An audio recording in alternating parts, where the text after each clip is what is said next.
Music in the background and shit. This is exciting. So the person of the hour, I want y'all to actually stand and clap. I apologize if y'all feet are comfortable. I don't care. I want y'all to actually stand and clap. So ladies and gentlemen, right now, if you get on your feet, start clapping right now. Start clapping right now. Start clapping right now. Give me everything you got. Start clapping right now. For the one and only Miss Jamie Jenkins.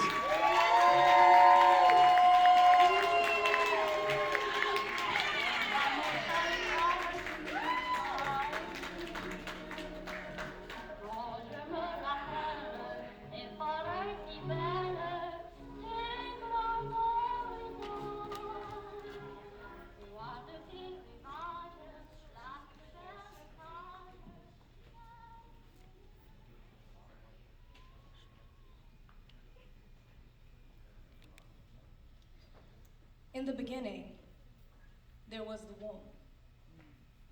Mine. Me. There is this myth that people read, that God made Adam. Then he made Eve. Which is crazy because every person that can breathe was a seed nurtured in my womb. There is no you before there's me. Mother Africa mothered me mothered you. I am your foundation. I am who you aspire to. I am your trophy, your teacher, your fight, your fuse.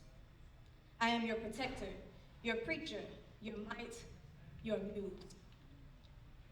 My love was too sweet. Somehow my children are confused. You forgot that womb was home. Now womb is constantly abused. Patriarchy raped my divinity. White supremacy colonized my soul. Capitalism dissected my body. Culture stripped my control. And I cry for you to love me, because love for you is all I know. But the more fiercely that I love you, the deeper your resentment grows. My grandchildren don't even know me. I speak, but I don't exist. They just play in my body parts, and home is not even missed. So I left home to save you, to gather my children and my grandchildren too. Some hugged me, more hurt me, and I love them as mothers do. I made you my world and put that world on my back. Home was a distant memory. The weight of the world caused me to crack. If the world is to be saved, I must leave it behind. It has voided my divinity, erased my soul, lost my mind. Home is my healing, my love, mine I must consume. I am the original, I am the source. The universe begins in my womb.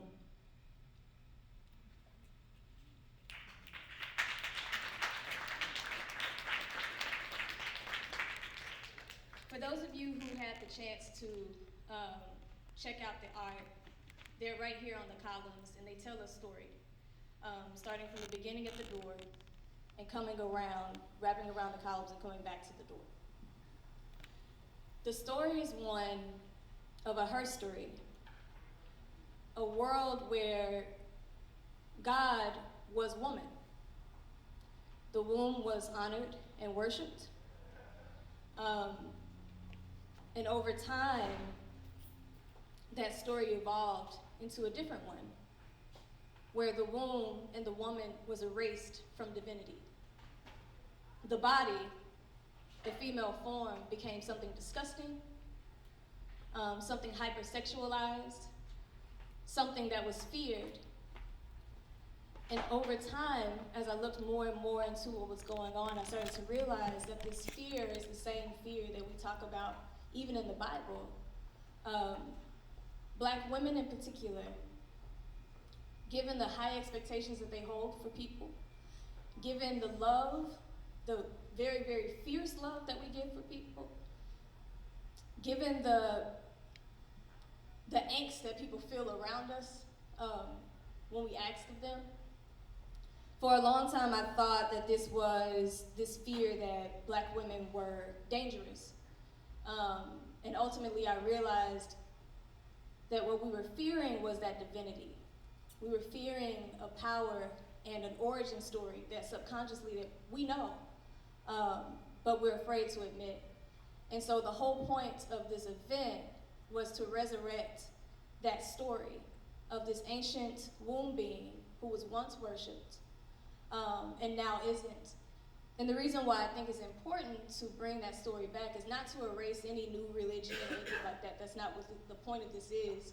The point of it is our world has evolved in ways that align to what happened with the patriarchy. Patriarchy being a fear of the womb. And so now our world is suffering, pollution, murder, all of these things that cause death. Womb brings life. And so what the hope of Daughter of Woman was a reminder of the resurrection of the first divinity. But most importantly, I was talking to Will, there he is. We were talking about, like, in the Bible, the Christian Bible, there are certain verses that speak about God in this external way. Flesh of my flesh, blood of my blood, the land of milk and honey, narrow straight the path and narrow the gate. All of these things that in an abstract way speak of this form that's divorced from us. But if you think of it in a practical way, you're talking very much about the female form. This is the only way to the Father. This is the land of milk and honey. And so all of these practical things that are divorced from our divinity, divorced from our body, divorces us from divinity, and it is causing this imbalance that we call patriarchy. It's my hope that with the resurrection, with this new conversation, that we can hopefully start to pull out these pieces and start to ask questions about why this has been erased from our history.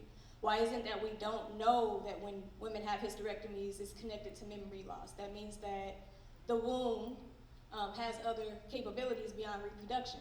There might be intelligence connected to it, but why aren't we taught that? So there's all of these things that are erased from history, from biology,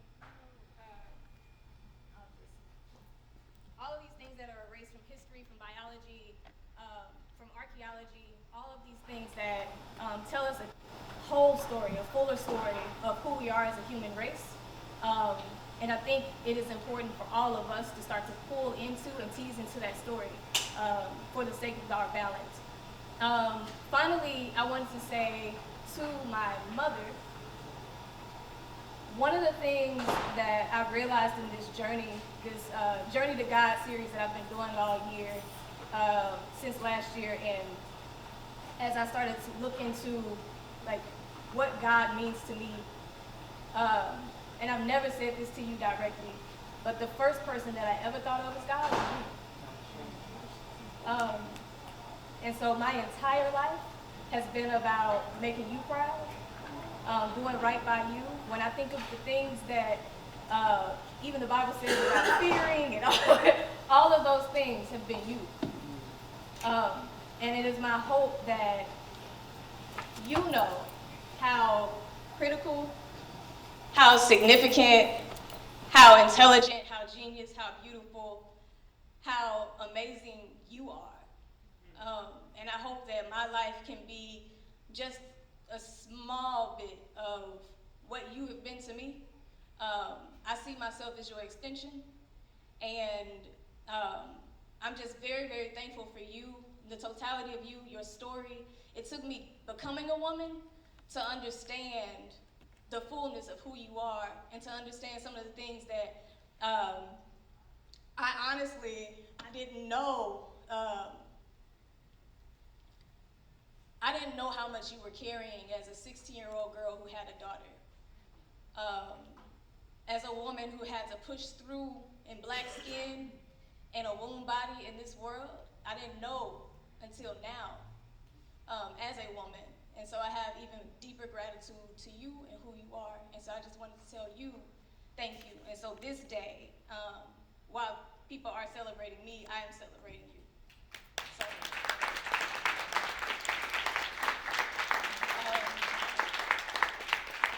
I wanted to tell everybody, thank you for being here.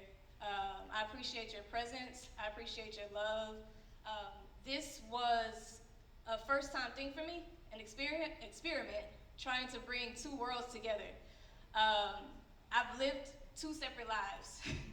One in the activist realm, activist educator realm, and one in the artist realm. And I had an idea that maybe those lives can merge. And so this is the first time experiment with that. So I thank y'all for being here. I also thank y'all for contributing to the cause. We raised $430 for Boom. So thank y'all for that. And I also want to thank everybody who participated in making this happen. There's a lot of people here. Will, Zipporah, where's Hawthorne, Akila, Jessica, Frost, Daryl, Ma got the venue. So I just wanted to tell all of those folks thank you. And I think that is it for now. We're gonna go ahead and move over to DJ Indalina over here. And so they're gonna take it over from here, but continue to drink, have food.